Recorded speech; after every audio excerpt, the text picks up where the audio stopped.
So this siren's been going off for the last couple of minutes.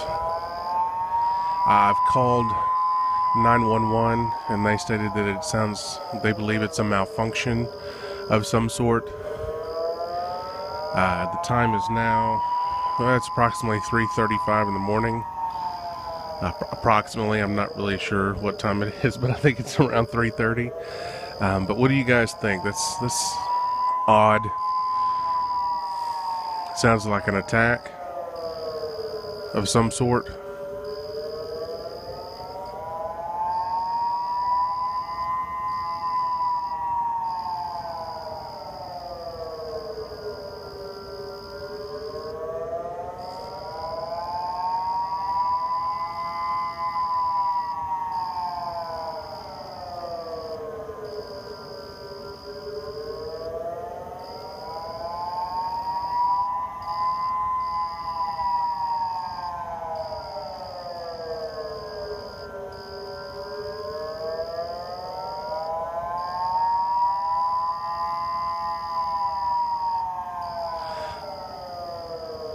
I've scanned the TV stations, no announcements, no alerts.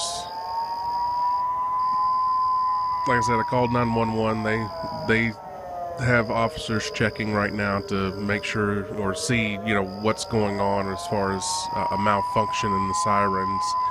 That's not a normal tornado siren. That's a different warning. Yeah, looks like I'm up.